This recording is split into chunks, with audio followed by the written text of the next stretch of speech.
two, one. Good evening and welcome to Pause for the Truth. Hopefully, you're having an awesome day. I am in Florida, so if you know anything about Florida in July, it's pretty hot. Believe it. Oh, wait a minute. You might really want to believe everything you've heard about Florida online because it's probably true. Of course, joining me tonight, as usual, is Dr. Rogers Kane. How you doing this evening, Dr. Kane? I'm doing great, but you're right. Everything you heard about Florida, good and bad, could be the truth. And that's why we try to pause and take time to make sure we give people the truth as best we can find it out. Dr. Kane, I was having a conversation with someone, and I'll let them remain anonymous, but talking about some folk used to enjoy living in Florida, but their folk are now migrating out of Florida because of all the different rules and laws that our current governor has enacted and is having law enforcement enforced, like the loud music. Now, I'm not saying that I'm a big fan of, that's just one example. Not saying that I'm a huge fan of loud music next to me because the older I get, of course, I'm supposed to get annoyed by 'em. I'm getting older, right? When I was younger me, I'm just dancing right along with the music, right? But there are just so many other things that have happened here in Florida. I was looking for someone called to ask me, for example, where do I go and get a COVID test? And I know we've been asking or saying all along, get things done now, get your vaccine at least while it's free, because at some point it's going to cost, it may not cost you for the vaccine, but it's going to cost you maybe an office visit to your doctor, or we don't know if it's going to cost. So get it now while it's free. And people are being told for various reasons, going to conferences and things, that they need a COVID test. However, the availability of free tests are few and far between. They're having to go to retail pharmacies. Any thoughts on that, Dr. Kane? Yeah, well, what they've done is basically look like they're doing more of the commercialization Yeah. of the whole COVID deal. Those guys that are uh, uh, let me see. The landlords of the land are that seem to be putting themselves in a position to make more and more money of the consequences of the people within the land. It's when people start talking about history repeating itself, we're basically looking at time and time again, for those who are in power, those who have money, tend to take advantage of those who don't have money, so that they can make, meaning those in power, can make more money. And it's ridiculous in our government that we expect to protect us against that type of behavior is not protecting us.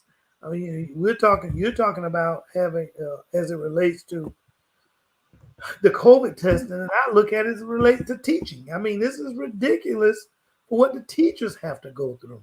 And I Yeah. know that's not what we're looking at in terms of our topic this evening, but that concerns me as well. And that'll be a topic that we can come along and discuss later. But, our kids, our grandkids are all at stake. Their livelihood, their education, is just, that's what's at stake with them, and we're taking it for granted to let some guy that's want to be fascist, and he may not be far from it if we let him keep going the way that he's going, a fascist dictator, in terms of what he wants, what he thinks is best for our state.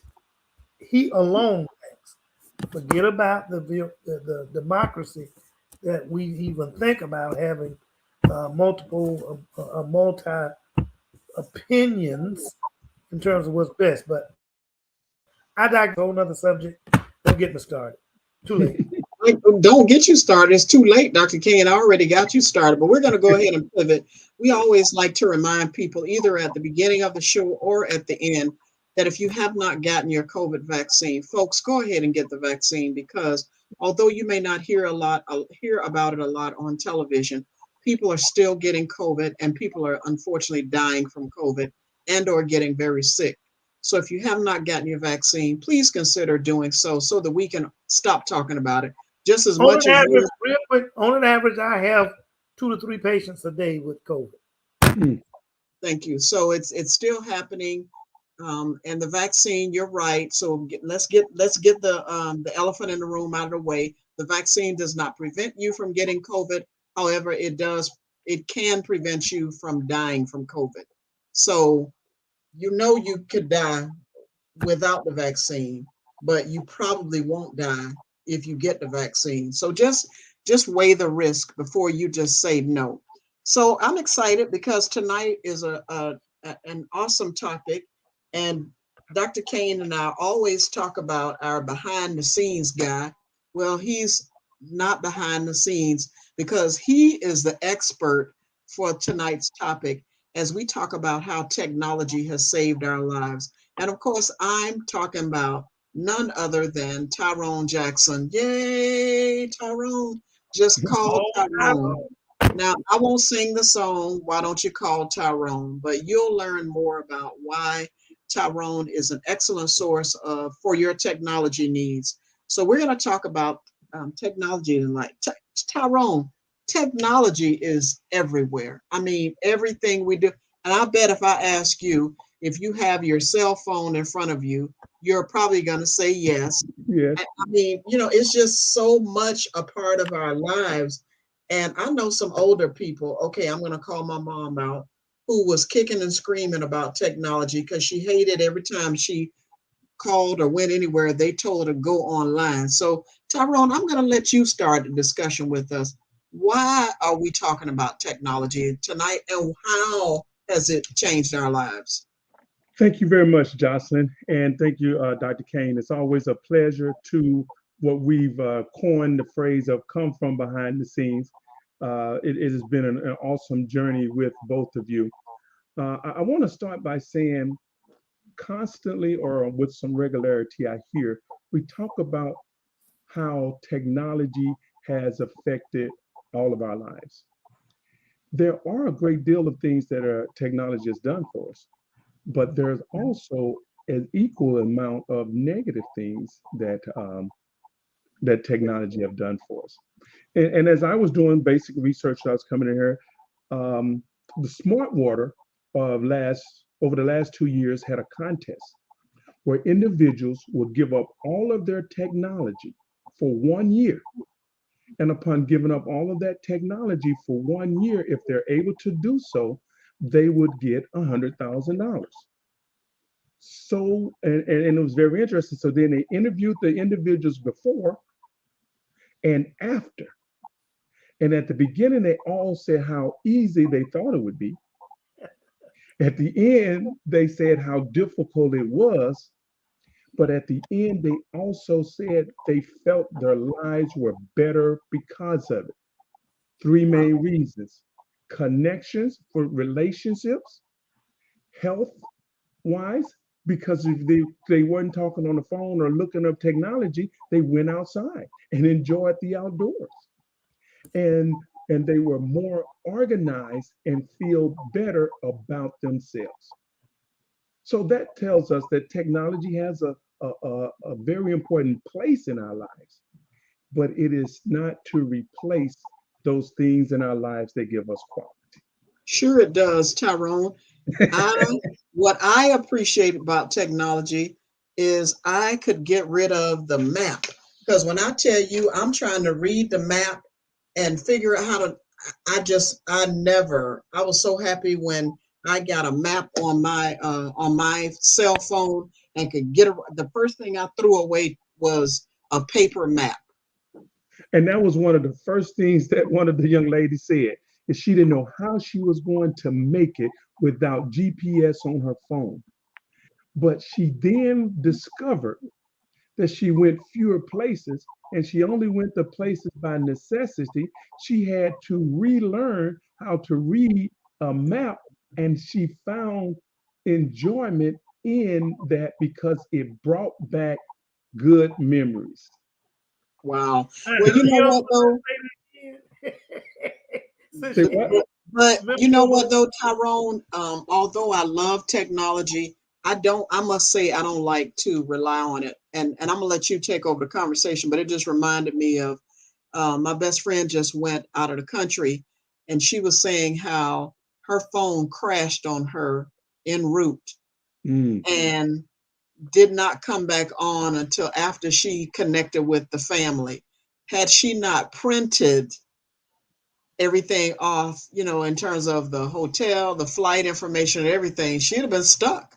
So I think there's balance, and that's why I wanted to mention that. I think there's balance. I think some people go overboard with it, but in some instances, it has saved lives. I know people with smart watches, for example, their lives have been changed as a result of technology. So you said you had some creativeness for Dr. Kane and I tonight. So hit it. It's on you. Absolutely, absolutely. Let me just say this before we get started. The flaws of tech, I agree with you, Ms. Turner. There's a certain fly in the soup of flaws as related to technology because all of a sudden, if the internet is down or your battery runs out, whatever it is, you can't access that electronic device. If you have no backup that is printed, I guess as you were saying your friend did, then you literally could be lost for some time until you can get back online. Or you get beyond a cell tower and cell towers, and you have no way to communicate, even when your phone is functional, but it's dysfunctional because we all have experienced where you have no reception, and so that can really put you in a bind. But go ahead, Tyrone, take it. Absolutely, absolutely. It can put you in a bind. So, yeah. Well, here's where I wanted to go. And I'm going to ask both of you a simple question, and then we're going to get deep into this here. Have either of you heard of the radio game show, and it's an internet craze called One Gotta Go? Yes. All right. So now the process of this, we give you 4 items, and from these items, you have to make the determination of which one you would rule out. But in ruling out, you have to take into account all of the effects that item has on every aspect of life in anything that would have been created or came as a byproduct of it. So So when in you say rule it out, you saying to me, I'm going to give you a list of a certain number of products, and one of them got to go. yes, sir.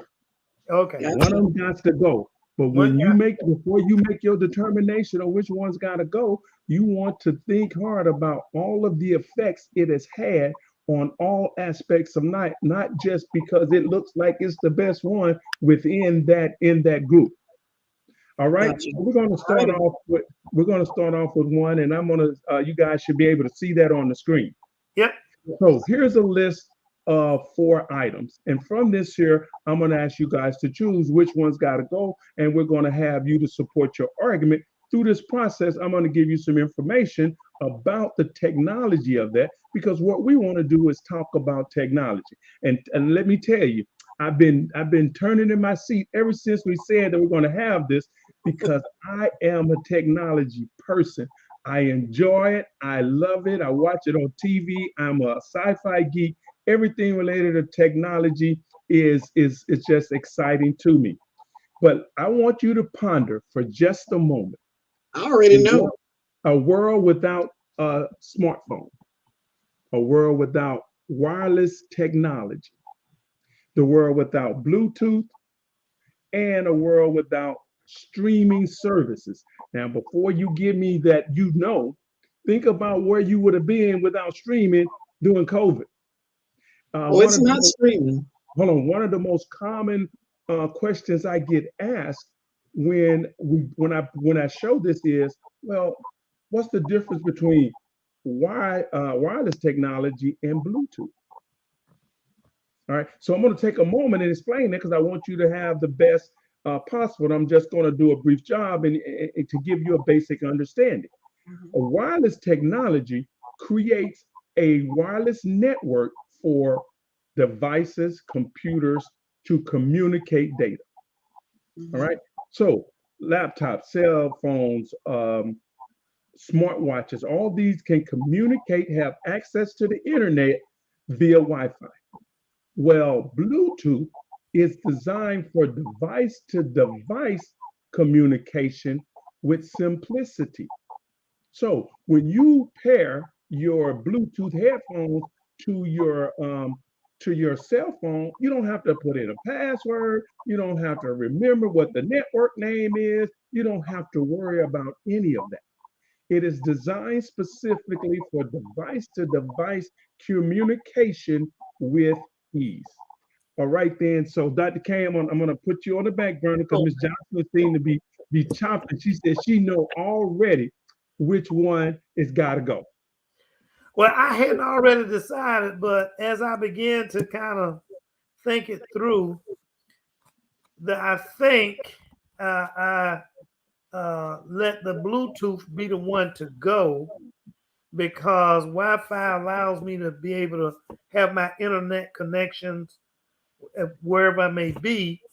And I think, like most people, when we talk about or think about Bluetooth, we usually think about a Bluetooth earpiece and so on and so on. And that's the most common thought we have. I know it's beyond that, but that's still the most common thought. I look at the things that instead of talking about what I wouldn't mind getting rid of, I kind of thought about it from along the line of what I like to keep. Of course, if we got rid of streaming services, then we no longer have Pause for the Truth. So that was an automatic Yep. along that line. But when it comes to smartphone, a smartphone has been very, very useful in terms of what I need for it to do on my everyday employment and personal lives, as well as so has the Wi-Fi, employment and personal lives. And then, of course, the streaming services. I wouldn't, there's some level of entertainment. If I just looked at just plain entertainment, it can go, but I don't view it from just entertainment. I also look at it from a work life, because there are certain things that people do as it relates to streaming that allows them to fulfill some of their employment requirements or their economic monetary gains requirements, however you want to phrase that. So Bluetooth would probably, I don't want to get rid of any of them, but if I had to get one rid of them, it'd probably be Bluetooth. All right, awesome. And Bluetooth is an easy go-to, but Bluetooth of all of the devices is more personal and more for self than any other one. The other items have multitask, multifunctions that give you ability, guess what, to do more work. Bluetooth is the one that allows you the ability to step away from work, to relax. You said it, Dr. Kane, you said that you use it for Bluetooth in your headset to your cell phone. Well, that gives you the ability to have hands free and the ability to relax. So Bluetooth is a more personal, and so we'll let you have that. Let's see what Miss Jocelyn is gonna let go. Well, initially it was that's what I was afraid of. smartphone. No, it was smartphone initially, because I'm reminded when I had a analog phone that I loved. I remember that the reception on it was great. It was when I was forced to get rid of it and get another phone, I was kicking and screaming because there was nothing wrong with my old phone. And so I have fond memories of that phone. But then I thought about it, probably Bluetooth. Probably Bluetooth. And why Bluetooth for you? Because as I understand Bluetooth, it's just literally those things that I do for enjoyment and ease of use. I use my earpiece. That's easy. When I want to listen to music, I put it on my Bluetooth speakers. So the other ones cannot function. I can't function without wireless technology and streaming services, but I was torn between the other two, believe it or not. Well, awesome. Go ahead, Doc. I was asking Ms. Turner, you were torn between what and what? Bluetooth and smartphone. Gotcha. All right. So I came prepared. It was my gut belief that both of you were going to choose Bluetooth. And so I have a little wrinkle. Oops. And I want you to consider which one of these devices you would get rid of in order to make your health better. Here on Pause for the Truth, we do a lot about educating our listeners about being healthier, being smarter with your health, taking care of yourself. So now I want you to look at these 4 items again, and we want to know which one you would take away that is going to improve your health. Smartphone. Wait a minute, hold up. Let me back up. Let me make sure I understand the question. Said, which one would I take away that would improve your health? That would improve your overall health. Okay. Now I heard Miss Turner say smartphone, so she jumped right at it. And so Yeah. my first thing to her would be, why you say that? Because I spend too much time being distracted by it. I sit and watch and look at stuff on it versus if I would participate in other things, like instead of reading on my phone, actually go to the library and pick up a book, get out and take a walk, go places instead of letting my phone take me places where I can't, where I should be actually physically going to. I'm held to it too much, and it preoccupies too much of my mind and my time. Very common, very common. Now, what I would say, being a physician, okay, first thing I would say to Miss Turner is that that's a disciplinary issue. You know, in terms of You're not judging. You're supposed to say what you would take away. You're supposed to comment on me. No. If I'm talking to a patient, if I'm talking to a patient, You're supposed to answer Tyrone's question. And well, let me finish. I am. Because I am like you. I can't be distracted if I don't discipline myself to leave that phone alone as far as it is in terms of viewing entertainment. But being a physician, I also take that same smartphone and have access in real time to all kind of information that I can help manage my patient. You know, before we had to run to a library, grab the voluminous books, sometimes volume 1, volume 2, to try to look up information as it relates. It's because there's so much medical information coming out now daily. I mean, it's beyond what I'd be capable of keeping up with that any physician can keep up with on a daily basis, because of so much information being, as it relates to research, as it relates to therapies, yada, yada, yada. There's so much there. There's nobody that can sit back and know all of this information in their head compared to how when they access their cell phone, they have ready information available to it. I'll give you a perfect example. Young lady the other day, she had,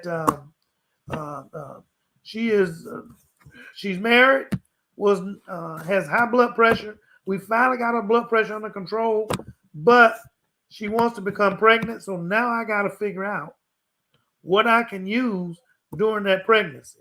And if it leaves it up to me with all the new drugs that came out or have been coming out, since I got educated both in medicine and pharmacy, which, you know, as a pharmacist, I'm using a bit more on top of a generalization of pharmacology than either a physician by themselves and then sometimes as a pharmacist as it relates to applying it medically. The bottom line of what I'm trying to get to is it provides me access to a wealth of information that can make me healthy and my patients healthy. So that's why I said it from that standpoint. All right. So which item now we've heard that, and I'm going to have to go back to Ms. Johnson. Say, what is your answer, Doc? Exactly. My answer is I like the cell phone because it allows me access to a whole lot of information that I would not be able to get to. That wasn't the question. Yeah, but you're supposed to be considering these items that are on here which one you would take away that would help improve your overall health. To take away the Yeah, health. which one would you get rid of? Which one if would I'm you get going to rid of? look at something it'll be one for entertainment. I guess it'll be the streaming service. So you guess it'll be the streaming service. Right. Okay. And well, let me say, and it's not a surprise to me, Ms. Jocelyn, you hit the nail on the head. All data done, and data was done and gathered in 2020, 2017, and 2016, that there are more chronic illnesses produced by the use of the cell phone, the way we use it today. There are greater health risks for society that uses cell phones in the manner that we use them today. And let me just go over just a few of them so you get an understanding of what I'm saying. How many times have you been driving in the car and you saw a young person and what are they doing? They're on their cell phone. Health risks. All right. How many individuals do you know of that have made the decision to, and I think you said it, Dr. Kane, to look something up on their cell phone instead of walking to the library or walking outside or going somewhere outside in order to be able to do that? What happens when you do that? You get exercise, you get sunshine, all the things that we said in previous episodes that are an advantage to a longer, healthier life. So of all of the items on here, cell phone with all of its benefits also offers us the greater health challenges as we move forward. And remember, I prefaced mine by saying as a physician. As a physician, okay. Yeah, but you didn't answer the question. You saying all you were judging me. Tyrone, I wish we would have asked our listeners the same question. If you go back to the previous one, just for people who are watching, to ask them the question, to post what would they have. The previous question you had, which one would you? What was it? It's the same one that's on the screen. Which one's got to go? Yeah, ask the question. So ask our listeners. Tell us of these four things, which one would have to go for you? And you've seen the game because I know there's one out now with some food items, and I chose apple juice as to go, for example. So Von Brown says, I try to always have a backup for long road trips. I still go to the AAA and have them print the route out for me. Old school, right? Thank you, LaVon. You can't lose with old school. Can't lose with old school. Absolutely. So I agree with you totally. And for all our listeners, we always appreciate you and we appreciate your comments. So we would love to hear from you with regards to these here four items: smartphones, wireless technology, Bluetooth, and streaming services. Now, just so you know, you'll see on there's a date, and this date is the introduction date, or the date that these items actually came out in society. So wireless technology came out in 1997. Bluetooth came out the year later in May 1998. And then streaming service, one of the newer ones, only came out in 2005. And the cell phone or the smartphone, wow, what a history. If you ever get some spare time on your hand, look at the history of cell phones. For some of us, if you look at this picture down here, you see this old one, we know what that is. For some of our younger listeners, you don't know, that's one of the first cell phones. But you know what I found very interesting? That cell phone, the beginning cell phone, sold for $3,800. Wow. Let me tell you, it had a charging time of 3 hours and a run lifetime of 45 minutes. That's buying the dice material. So wow, what a long way we have come. The world truly changed in 2007 when Apple released the iPhone.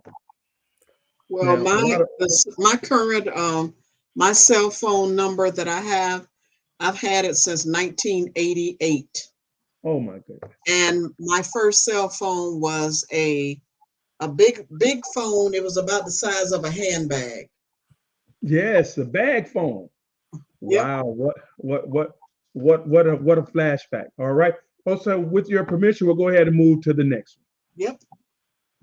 All right, so here we have number two. Now, Dr. King, we'll get you a lot more involved in here. And of course, you, Miss Johnson, because your guys' experience, but I wanted to bring some things to the forefront with regards to medicine. And the technology in medicine is usually rated a little different. You know, they don't really call it oftentimes technology, they call it medical advancements. But when you look at the production, creation, and background of a medical advancement, there is a technology in that. And so I wanted to bring and put this here item in there. So I have these items. Number one is DNA testing, and I specifically mean personal DNA testing, the kind that you get at Ancestry.com and things of that nature. And there are lots of other, and they give you different and varying information. And then you have the personal glucose meter. From there, you have a blood pressure monitor, and then home health testing. Now you'll see two different pictures here for home health testing because the technology, as I did to discover the technology to go into making things available for home use was similar in its concept, though the specificity of it was a bit different. So you'll see the one on the left, that's a home pregnancy test. And the one on the right is a home COVID test. Now they are designed to do two different things, but the process of production to create a device that will test and then give you back a result in a very easy and reasonable manner is how I coined this at home health testing. All right, let's start with you, Ms. Jocelyn. I tell you what, Tyrone, when you think about the COVID test, it was so intriguing to me when the government mailed the home test kits, and the one test kit you actually they didn't have the instructions in the box. You actually had to call the phone number and the person walk you through it. And that amazed me how the government infused itself in that situation.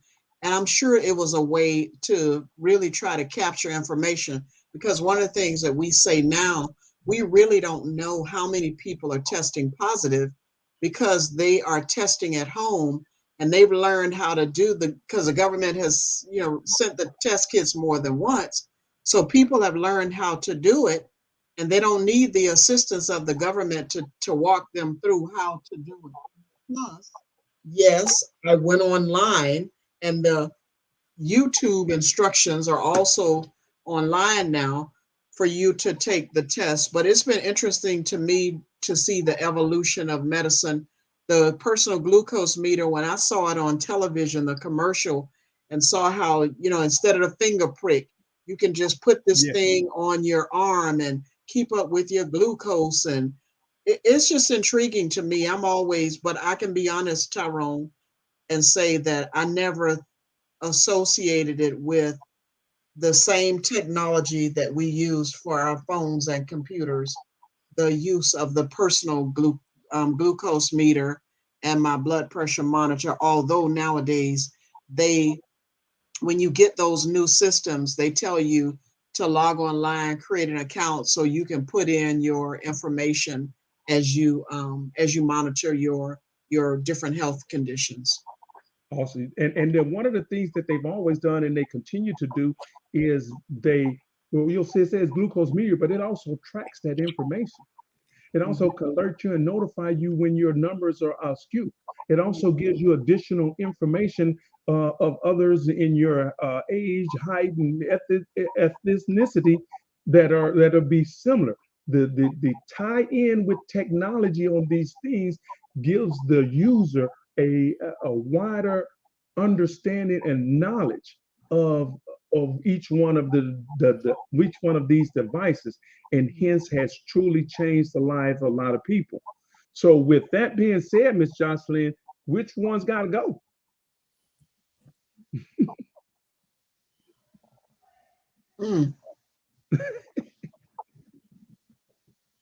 Home health testing. Home health testing. All right.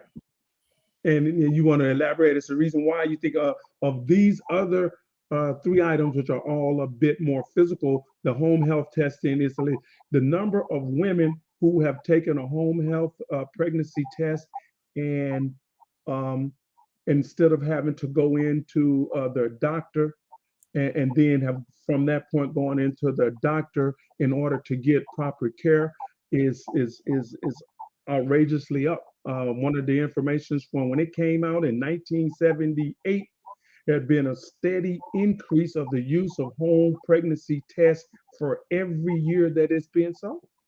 Well, the reason I chose that is because more often than not, you can do that test at home, but it's still going to have to be validated by a medical test. So you're still going to have, it's just delaying the inevitable. You know what I mean? So why not just go on into the doctor or a lab and get the real test, because your own at-home test is just telling you, oh, okay. And then you go and they're like, sorry, false negative, false positive, or whatever. So that's why I would get rid of the home health test. All right, now we hear from the expert, Dr. Kane. Okay, so now you guys are going to hear another complicated answer.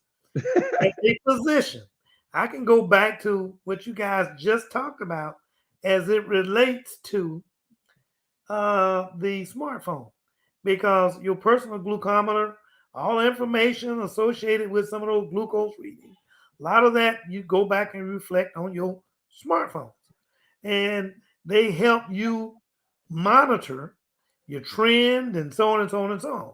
So that's why I can go back and, as I was saying before, that smartphone is more than just an entertainment vehicle.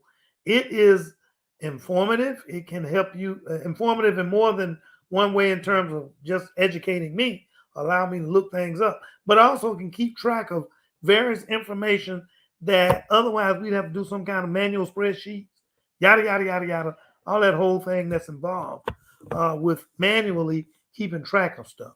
So, and then when I look at home health testing, if we're just looking at home pregnancy, then I might go along with Ms. Turner and say, let that be the one.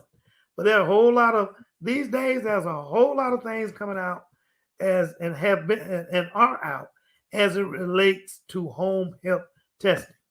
Blood pressure monitors have been great, because if people at home were to use them, then it provides me as a physician, clinician, and that patient, if they're paying attention to it, a whole lot of information on one of the major killers and major risk factors in terms of dying, from poor health. It will, if you use it, you can be very informative. Now, DNA testing, just on the surface, if you're just looking at, that DNA testing that you hear about, what is the name of those places? Ancestry.com. Ancestry. Circle, If you just look at it from that standpoint, then I let it go. It can go, as far as I'm concerned. However, if you look at it from the standpoint as a clinician, from the genomics and things that are involved in further, more detailed testing of that DNA material and information, then I would not let it go. So you're making a very hard call, but I guess the overall just depends on home health, the definition. If I expanded to what I just talked about, then the blood pressure monitor would go. But if you just did it just along the line of home pregnancy testing, it would be the one to go. Awesome. Here's one of the most interesting things that I found. DNA testing is at the highest level of medical advancement in the last 25 years. In every chart that I looked at, it came in 1, 2, or 3. The information being that these tests are giving not only to doctors and clinicians, but individuals with regards to their family health situations has been immense and has saved many lives. I always think it's funny because when we look back to my parents, and I'm sure some of your parents they were the silent generation whose brother and sister and uncle was sometimes fuzzy based on how much alcohol had been consumed. So, so the idea that you could get this here accurate information and be able to then plan with your doctor a better medical outcome continues to push DNA testing to the top of all of the invention lists for the last 25 years. You look at breaker markers as far as it relates to breast cancer, as to what you should be looking at treating and following. You look at prostate cancer. DNA testing is, most people are lay people that might be in our audience just thinking about the family whatever.com. But when I look at it as a clinician, as a physician, as I'm sure as most of our physicians who are listening, they look at it much, much more involved in terms of information that it can provide. Awesome. So that was one of the most surprising factors that came out for me. And then when you look at the actual technology that goes in to making these little devices that will read a sample and apply the appropriate chemical in order to produce a result, whether that be COVID or whether or not that be a pregnancy test. And of course, it's a process that will continue to grow over time. Now, Tyrone, let me throw this at you. Messenger RNA. You got to think about that as it relates to some of the stuff that we gained from our DNA knowledge, yes, and testing knowledge. The thing that helped save us, I'm gonna say save the world from a COVID. It was pandemic as it was, but a much worse pandemic. Right. Well, when I looked at these here, it was difficult for me, but the one that had the closer, dear to my heart was the blood pressure monitor. I've been blessed that, I have very few chronic illness, but as with my family history, we have a challenge with blood pressure monitoring. And so, with the consult with my doctor, he advised me to get one and to monitor and to get one that keeps a track so that I'll be able to not only report that to him, but be able to see as well. And so it tells on me. It tells him on those weeks when I didn't walk the 2 miles a day that I was supposed to, because I have discovered by watching it and monitoring it that my blood pressure is better and lower when I do the things that I'm supposed to do. So right. It's a reminder to me. So that one couldn't go anywhere with me, So, and the other ones I have no attachment to, but and I've been able to read on them, and I see that they are how valuable they are for the individuals who have to use them. And look at the personal glucose monitor. What they got you? What are they using to keep track of that glucose? Is a smartphone. A smartphone, absolutely. And Ms. Johnson, he keeps wanting to take us back to that smartphone. Dr. Kane, that was the first slide. Okay, keep it moving. Keep it moving. All right then. So now we'll go to the last one. And this here slide is a little bit more ambiguous, but it's all in the same vein as what we've gone on. Personal tablets, personal GPS, mobile broadband, and then we got Fitbit and smartwatches. All right. Anyone of you want to jump in and go first? No, I want you to explain mobile broadband first. Okay, then mobile broadband. It was surprising to me. And as you'll see here, now we looked at and we said cell phones came out in 1987, 1989, and then the smartphone came out in 2007 with the iPhone. But look here at mobile broadband. Mobile broadband is the means of communicating or transmitting data from one point to the next via mobile towers to do so. So scientists have been using mobile broadband prior to the invent or the the introduction of cell phones to be able to communicate. Now the information was binary, but they had transcribing equipment on the other end in order to be able to do that. So within the realm of science and scientific technology and ability to communicate and discoveries as they were testing, you had a doctor in in Florida who needed to communicate to a doctor in Georgia and or Alabama. Then there was a mobile broadband network, which is equivalent to a mobile internet. Yeah, so the one that would have to go for me, surprisingly, would be the Fitbit of smartwatches. I think I could, although I appreciate it as I have my smartwatch on, I think that I could get rid of it before the other things. Okay. I mean, I've heard you say and others say, but that GPS is a Number one. lifesaver, and having to read a map is a flashback to a time where it's not something that all of us learned. And I remember driving my first year out of college. I worked for a company that sold tossback equipment. And then tossback equipment is, I'll make it pretty simple. You know, now you see guys playing basketball and they pull down the rim. That rim snaps back up. That's called a tossback. And that was designed by a company in Salina, Kansas, which is about 40 miles from Kansas State University. And the owner saw me working out and asked me if I would demonstrate for a coaching clinic. All right.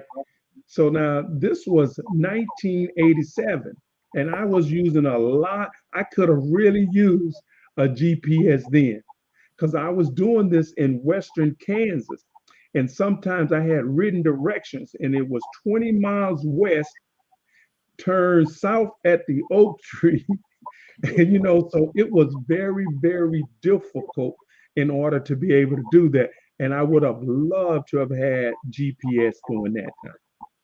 But I don't have a personal tablet, so I was really torn between the smartwatch and the personal tablet. All right. Dr. Kane, what are you thinking?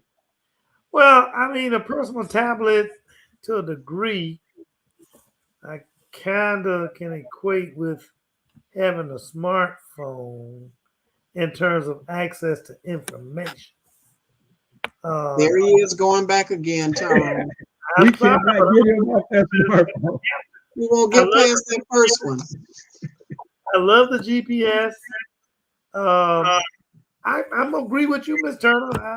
I'm not seeing the personal benefits to the smartwatches.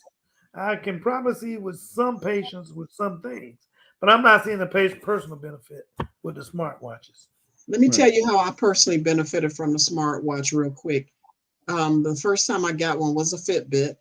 And at the time, I had not had my knee surgeries and knee replacements. But when I had my knee replaced, then it made me really be more conscientious of actually, I got it before I got the first knee surgery and was pleasantly surprised after I had the surgery how my steps had increased just by getting my knees replaced versus not getting. And now having switched to a Apple Watch, it reminds me of how much I have sat that day and how I need to get up more.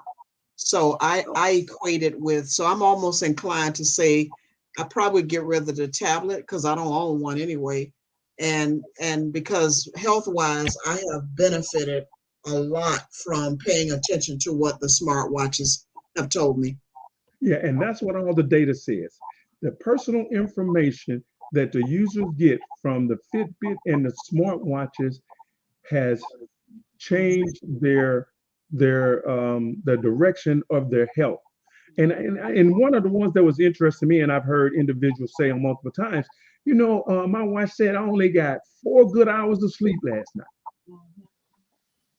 And so within that smartwatch, it has the ability based on the way they toss and turn, heart rate, and all those things to inform a user of the quality of sleep.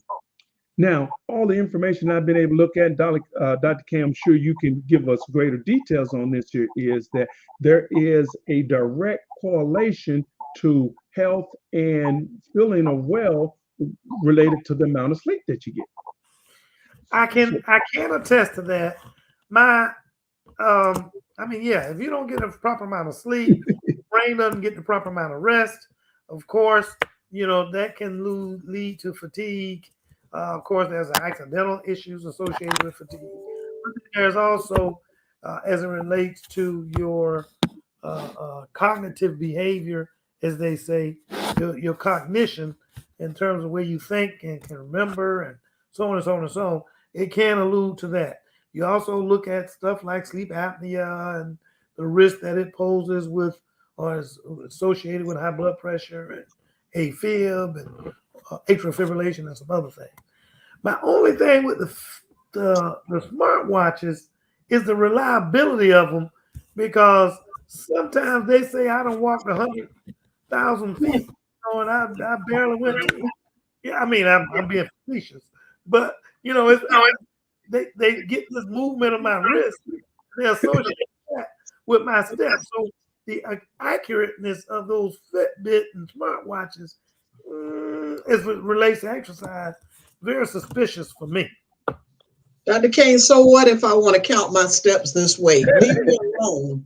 Because you want to exaggerate it, that ain't working. I'm still getting some aerobic activity. Leave me alone. Absolutely. Absolutely. Let me ask a question real quick before we pivot from this, is just really talk about, I think the commonality that all of this has, and that may be where you were going with it, is that technology is everywhere.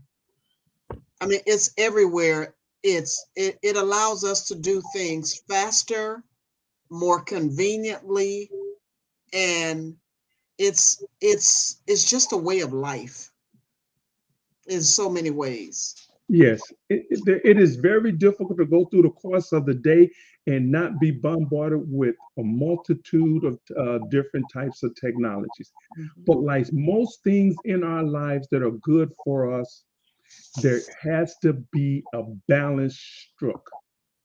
Technology, though very helpful, supportive, and allows us the flexibility and the freedom to do things, left unchecked, is as detrimental to us as it is a benefit. So we have to, as users of new and technology that continues to come out, that we're continuing a part of, is to find a way to be able to take advantage of that technology so that it creates time for us to do those other things that have better health qualities to us. If you have a smartphone and you spend your entire day on that smartphone, then the smartphone was ineffective for you. Discipline. The ideal is to have a smartphone to get done the work and the things that you need to do so that you be disciplined enough to take time off to take that walk or to do something that's going to be healthy for you. And here's what is so interesting. Technology was always designed for that or with that in mind. Technology has always been designed to make it more efficient in the things that you do so that you have more time to do the things that you want to do. But here in America, what we've done is we've taken that and turned it on its head. So you give me greater ability to do things efficiently. That means I can do more things. And those more things may not be necessarily what's best for you. Mr. She was saying a few minutes ago, remind me of the $6 Million Man when he used to the whole the introduction, the preface when it came on. Faster, better. That whole buildup of that $6 Million Man. But then you looked at the flaws of the $6 Million Man. It's like, well, don't go after his right arm because that's made out of metal. Let's rip off the left arm. I'm being facetious. The technology and the benefits of technology, I think, actually it can be somewhat individualized, even though as a community, it has a community-wide advantage. But a lot of it in terms of it can be personalized and individualized in terms of how it best works for you. And then, but also how it best works for society can be a whole different matter. Well, Yeah, I think here's- about I'm go sorry. ahead, Ms. Johnson. I think about COVID and how the pandemic changed us. Just it almost like we were stopped dead in our tracks. A lot of people decided to use the time to break away from technology and spend more time with family. But I also know that the benefit of technology allowed those of us who couldn't go to church to the building could utilize streaming services in order to view or to have our worship service online. So again, I get back to I think in everything there's balance. Before we end the show, Tyrone, I did want to ask you, what are some exciting things in technology do you think that we can look forward to in the future? Well, there are a lot of awesome things coming out. One of the things that I'm most excited about is the personal hover vehicles that are coming out. Right now, they're one seaters and two seaters. They're in beta testing, and they've got several different um, units out, and I've seen them. They're like personal drones for an individual. The There, Jetson. there are a couple of motorcycles that have also have adopted the technology. So if you're in a traffic jam on this here motorcycle, you can convert it to a hover and then go beyond that. To me, that's just completely exciting, and I get kind of excited thinking about it. Some of the other things that we look forward to coming out is footwear that is designed with the chips and things in it to help you in understanding your stride, your feet, and things of that nature from a medical standpoint to kind of give you a better understanding. And there are actually some with quite interesting. There are a couple that for people who do jobs that have a lot of standing up. There's this new device that you put on, and it gives you the ability to be able to sit down at any period of time, and it just attaches to your leg, lightweight. You can walk and do everything you want, but when you need to take a break, you don't have to look to get a chair. Those kind of items are really exciting. I see amazing benefits from those. But then, there are more personal items that are going to be coming out that are going to really change. Most car companies are vowing to, over the next, by 2030, to only produce electric vehicles. That's exciting. Having a hybrid myself, understanding that, looking at the gas prices and understanding that we currently, while driving in the city, get between 45 and 50 miles to the gallon on the hybrid. Those are the kind of things that I see coming down the pike that are exciting to me. There's a new cell phone that's coming out. I think this one's going to be awesome. What it starts off as a regular cell phone, but you can expand it to become a tablet. Wow. So this is with the new technology. It's called a stretchable LCD screen. So you got your regular cell phone, but now you need to do some other things, and you want to have a larger screen, or you want to watch a movie, play a game. All those things, you can actually push the button, and you can now stretch the screen to a larger size. You know, those kind of things make it very fun to look forward to. Now, let me say this here, and this understand most technology builds off old technology. So a lot of things are going to be a cell phone with additional features, a smartwatch with these new and additional features. And it's just interesting to see the evolution.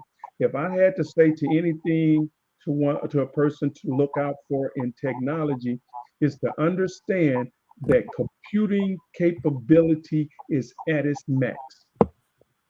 All right, we've reached the limit that they can make these here microprocessors. So what is the next thing? Keynote. Quantum computing.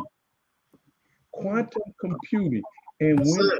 when I thought about quantum computer, it blows your mind, because the way a microchip works is it's a series of zeros and ones. It opens and closes the switch. So for every microprocessor, it does one switch. Okay. So that means it does two switches. I'm sorry. So it only has the possibility of 4 combinations.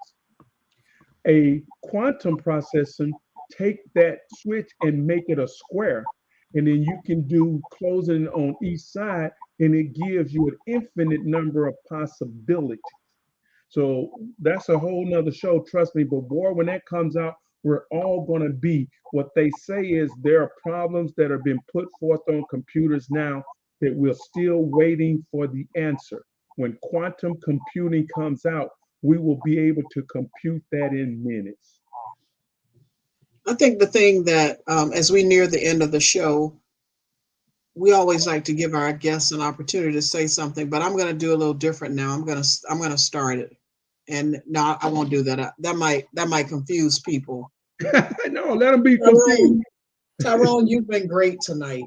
I mean, this was you. You educated me. I can tell you started out, so I'm only gonna repeat what you said. You said you were a geek. I saw your geeky excitement when I asked you what was the future of technology. You really just blossomed at that point. I can hear it in your voice. But what are your final thoughts as we end tonight's show on how technology has changed our lives? And thanks again for coming from behind the screen and out front and sharing your knowledge and wisdom with us. Yes, and again, it's always a pleasure. It has been one of my great pleasures to be able to work with both Mr. Turner and Dr. Kane. Behind the scenes, a lot of people hear that, and we say it every show. They hear that, and it's obvious you have no idea what goes on behind the scene, and it's meant to be that way. It is something that I do with pleasure and something I enjoy doing. Here's what I would say, and that I like to leave as a closing or parting information to all our listeners. Technology is here, and it's going to stay.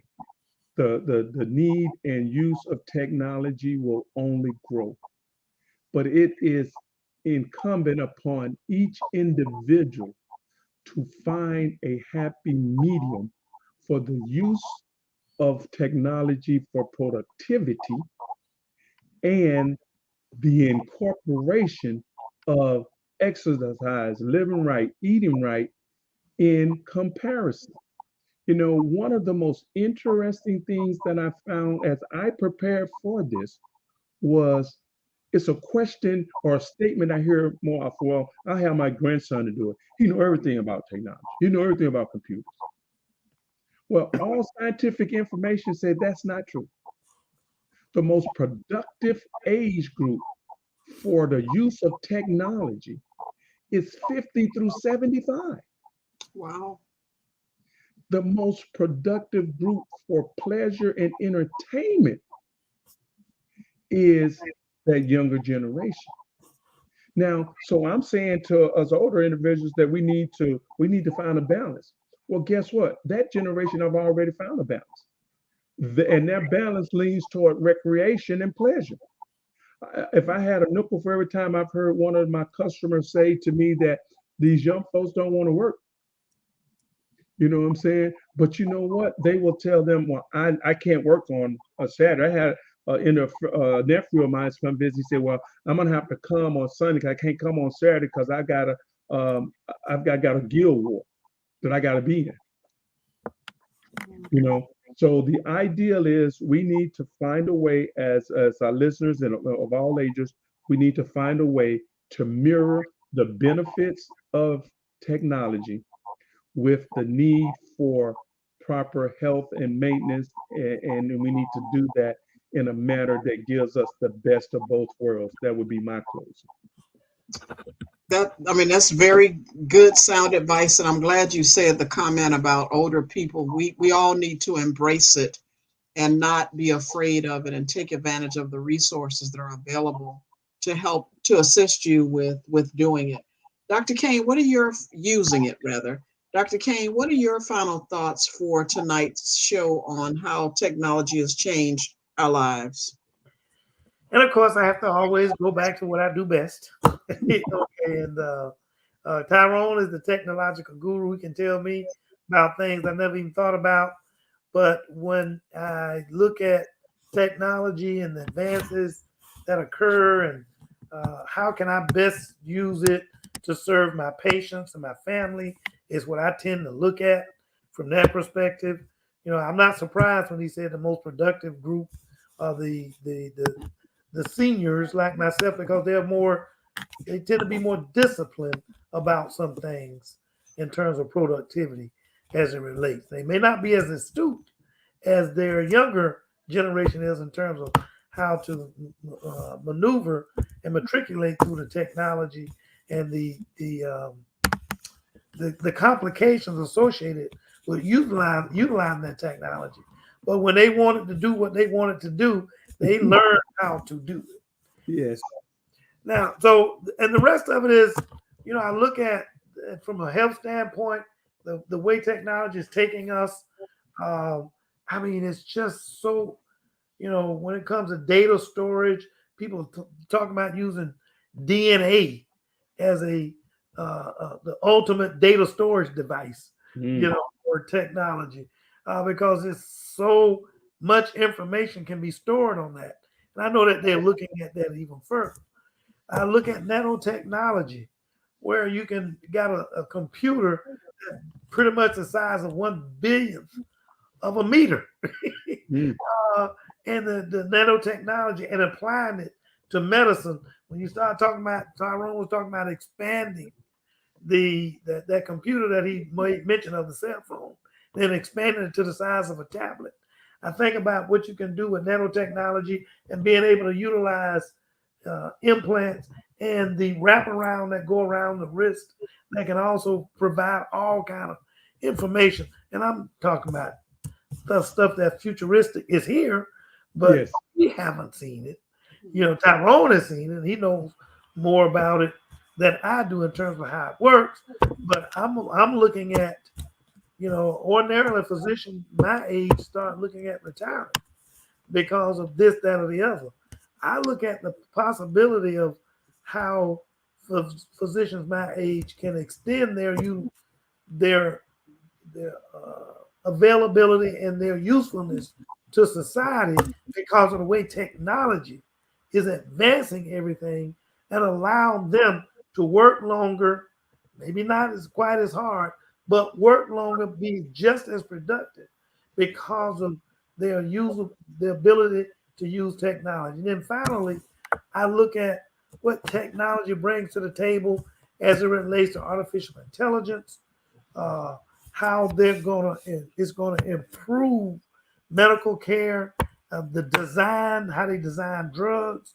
I mentioned earlier about messenger RNA and how it came about even as a result, the assistance of developing different drugs and things like messenger RNA with artificial intelligence, which people are still trying to say, is that going to be friend or foe? Utilize it. I'm looking at all of that stuff and I get excited about technology. I think we only scratch the surface in terms of technology and what we like to discuss with technology. Tyrone did an excellent job in terms of educating people like me about how things work. But I'm all one of those visionaries that want to see how can I help make it work to do the things I want it to do. And of course, I'm all being a physician, clinician. Keep going back to that same crutch, so to speak. I just get excited about what technology is, what it's doing for us in terms of our future, in terms of our future in health. And maybe Miss Jocelyn, when you're 140 and we're still doing this show, it was all because allowed you to be 140 and still look the same. Well, Yeah, Afro, I don't know about 140, but by that time, Ms. Johnson, we'll be able to upload all of our episodes, and we'll have a VR version of you. I hear you. Well, thank you both, Dr. Kane and Tyrone, especially for a fantastic job of explaining technology. And I think that, it gives us some more to think about. You challenged us to pause and put the device down and enjoy your families more, take a walk, utilizing your smartphone so you can still use technology to your advantage, but you also challenged us to put the smartphone down when we're driving as far as safetyness is concerned. This is a topic that we probably don't think about. We've gotten so accustomed to using technology. However, just as with everything else, all things have good and bad to it. But as was mentioned a couple of times tonight, it's all about discipline. And so we brought this topic to you as a reminder of the benefits of technology. We also brought it as an opportunity to show you how technology has helped us, but also to caution you to use it wisely. Thank you to our listeners for tuning in. Next week, we're going to change up a bit. We're going to talk about homelessness. Yeah. Homelessness is a real big issue in Jacksonville. We all stop at the traffic light, we approach it, and we see somebody standing there with a sign asking for help. So we're going to get a different perspective of not just saying that, oh, that's a bum or that poor guy, that poor lady, because there are also children now who are standing on the corner. So next week, we're going to hear from some experts to talk about homelessness in our area and some ways that we can work together as a community to address it. As always, thank you again for listening. We don't have to say thank you to our behind the scenes guy because he was on the scene tonight. Thank you, and we'll see you next week on Pause for the Truth. And if you have any show ideas, email us at info@pauseforthetruth.com. Look for today's episode and previous episodes on our website, pauseforthetruth.com, and on YouTube and on Facebook. We're all over the place. Good night, everyone. Good Good night, night. everyone.